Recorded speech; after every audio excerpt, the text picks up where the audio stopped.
Chairman new Karachi town Mohammad Yusuf ने north Karachi के मुख्तलिफ सेक्टर्स में जारी तरक्याती मंसूबों के तहत प्योर ब्लॉक की तनसीब के कामों का इफ्तिताह करते हुए कहा है कि न्यू कराची टाउन में तामीर व तरक्की का पहिया पूरी रफ्तार से रवा दवा है और आवाम को बुनियादी सहूलियात की फराहमी उनकी अव्वलीन तरजीह है।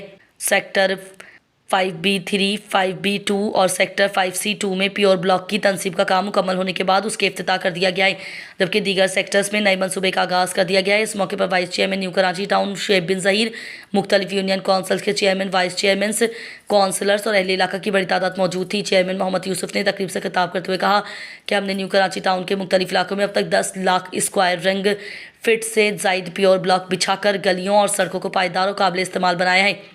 हमारा मिशन है कि हर मोहल्ले तक बल्दियाती सहूलियात बिछाई जाएँ। उन्होंने कहा कि बाज़ अनासिर सियासी मुखालफत में तरक्याती कामों के खिलाफ बेबुनियाद प्रोपेगंडा कर रहे हैं। हालांकि रिकॉर्ड गवाह है कि न्यू कराची टाउन में दीगर टाउन्स के मुकाबले में सबसे ज़्यादा काम हुए हैं। मैं अपने मुखालफिन को चैलेंज करता हूँ कि वो आज़ादाना कमेटी बनाकर इंक्वायरी करवा लें। दूध का दूध और पानी का पानी हो जाएगा। चेयरमैन का कहना था कि इलाके में सफाई और सीवरेज के मसाइल दरअसल वाटर एंड सीवरेज बोर्ड के दायरा इख्तियार में आते हैं। इसके बावजूद टाउन इंतजामिया अपने महदूद वसाइल और फंड से इजाफी जिम्मेदारी निभा रही है ताकि शहरियों को मुश्किलात का सामना ना करना पड़े। इस मौके पर वाइस चेयरमैन शुएब बिन ज़हीर ने भी खिताब करते हुए कहा कि तरक्याती मंसूबे सिर्फ ईंट और पत्थर का काम नहीं बल्कि आवाम के एतमाद की बहाली का सफ़र है। हमारी पूरी टीम दिन रात मैदान में मौजूद है और हमारी यूनियन कौंसिल में यकसा तरक्की चाहते हैं।